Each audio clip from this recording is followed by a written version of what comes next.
हैं कि आजकल बच्चे मॉडिफाइड सिलेंसर लगा के चलते हैं और ब्लास्ट मारते हुए चलते हैं। ऐसा लगता है कि बम ब्लास्ट हो गया या गोलियां छूट गई।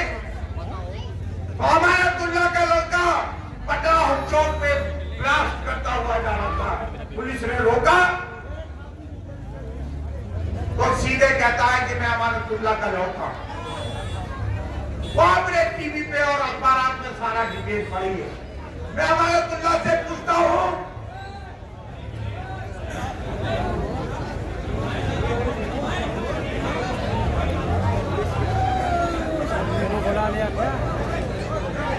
भाई मैं थाने लेकर जाओ सबको, तो ये लड़ाई में थाने लेकर जाओ।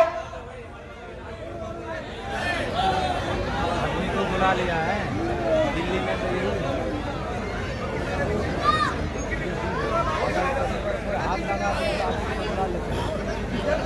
तो बच्चे हैं, लड़ाई बैठिए, बैठ जाओ। मेरा ये कहना है कि आज पूरे उठने का निजाम तरह परम हो गया है। चाहे शाहीनबाग हो, चाहे पटना हो, जाकिर नगर हो, कोई क्राइम पे ना पुलिस काम कर रही है, ना एडमिनिस्ट्रेशन क्राइम कर रहा है। आपकी जान और माल की हिफाजत आज की तारीख में नहीं है, ना आपकी नुमाइंदगी में इतनी जान है कि वो एडमिनिस्ट्रेशन से ये बात कर सके कि औलाद के ओखला के हालात क्या हो रहे हैं। बातें बहुत देर में घंटों बोल सकता हूं, लेकिन फिर मैं आपसे ये कहना चाहता हूं कि आप एक मौका ऐसा चुनिए जिसमें अमानतुल्लाह को और मुझे और जितने भी नुमाइंदे हैं, कैंडिडेट हैं, उनको एक प्लेटफॉर्म पर लाइए और आप सवाल पूछे।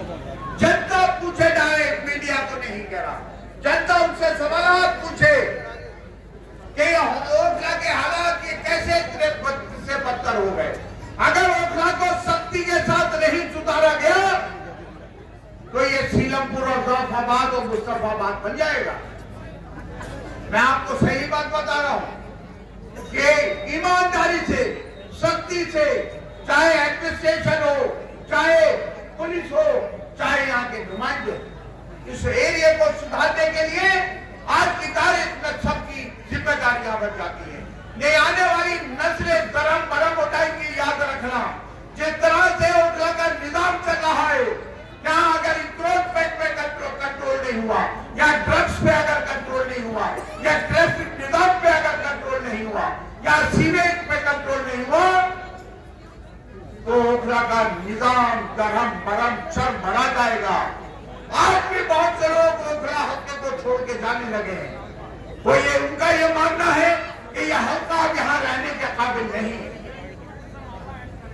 तो इसलिए वक्त की जरूरत है कि आप मिलजुल के पूरे ओखले को संवारे और सजाए, और इस हल्के के आने वाली जनरेशन, जिस तरह के हमारे फ्रीडम फाइटरों ने अपनी कुर्बानियां देके अपने मुल्क को बचाया, अपनी आने वाली जनरेशन के लिए अपनी कुर्बानियां दी, ऐसे मैं ओखला के अवाम से भी दरख्वास्त करता हूं कि आपको ओखला जामिया नगर को बचाने के लिए कुर्बानियां देनी पड़ेगी। अब ये ओखला इतनी आसानी से सुधरेगा नहीं। ये तकरीबन 10 साल में 20 साल पीछे चला गया है। 10 साल में 20 साल पीछे चला गया है। 10 साल तो इसे उस जगह पर लाना पड़ेगा जहां हमने छोड़ा था। आपके बीच में पप्पू यादव जी आ गए हैं।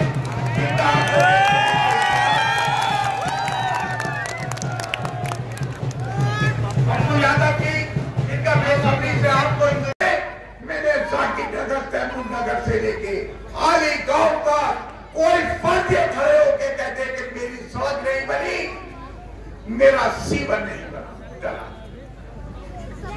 मेरा चैलेंज है जो ये कहते कि आसिफ साहब आप 5 साल एमएलए रहे, मेरी सड़क कच्ची रह गई कि मेरी गली में सीवर नहीं डाला था। और आज जब अरविंद केजरीवाल चीफ मिनिस्टर बना तो उसने अपने हर एमएलए का फंड 10 करोड़ रुपए किया। वो चाहे बीजेपी का एमएलए हो,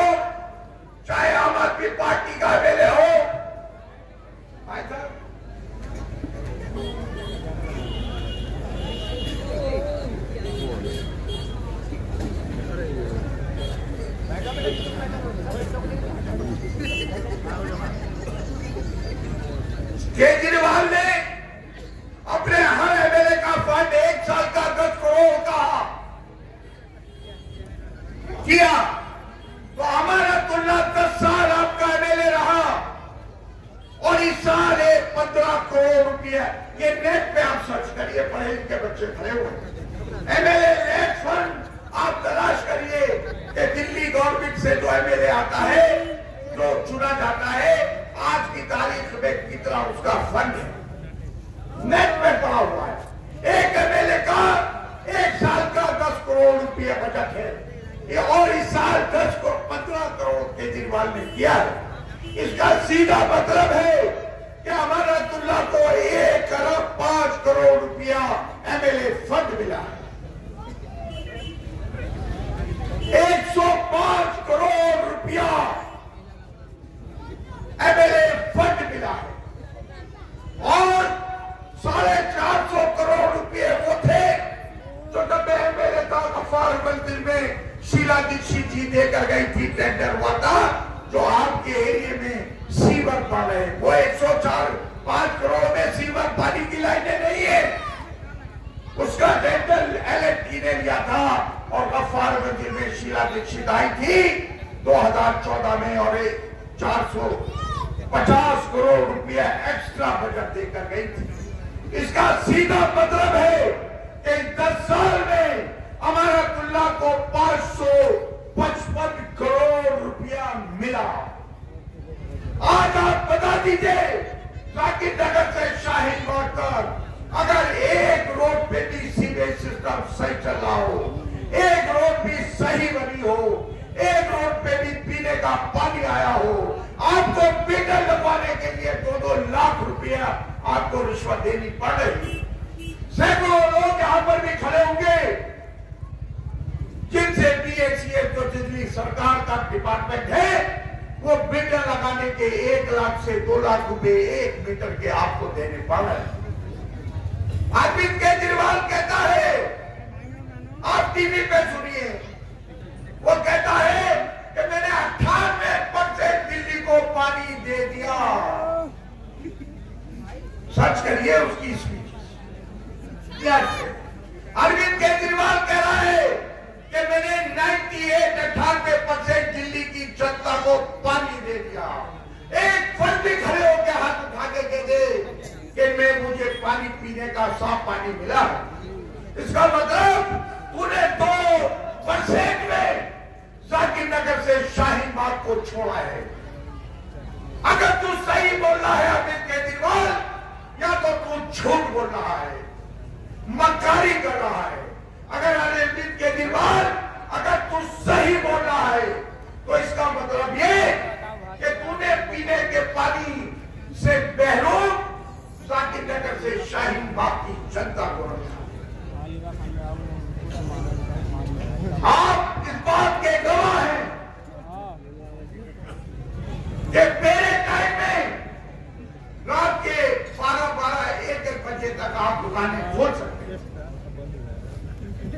मुझसे पहले भी आप लेटर डालते थे, पुलिस नहीं डालने देती थी, आप बैटियां नहीं ला पाते थे। जब मैंने बना तो मैंने कहा कि ये पिक एंड चूज नहीं चलेगा। आपने खुल के कंस्ट्रक्शन किया, आपने खुल के मल्टी स्टोरीज बनाई। जहां पुलिस कह लाख रुपया एनसीडी लेती थी, वहां आपको 1000-2000 में पुलिस और एनसीडी आ गई। लेकिन आज गुंडागिरी चाहे पुलिस की हो, चाहे एडमिनिस्ट्रेशन की हो, चाहे एमसीडी की हो, सरेआम है, किसी से छुपी नहीं है, किसी से छुपी नहीं है। आप बताइए सीने पे हाथ रखकर, अगर मेरे आवाज को किसी के पुलिस वाले ने एक थप्पड़ मारा तो जवाब में उसके 2 थप्पड़ लगे।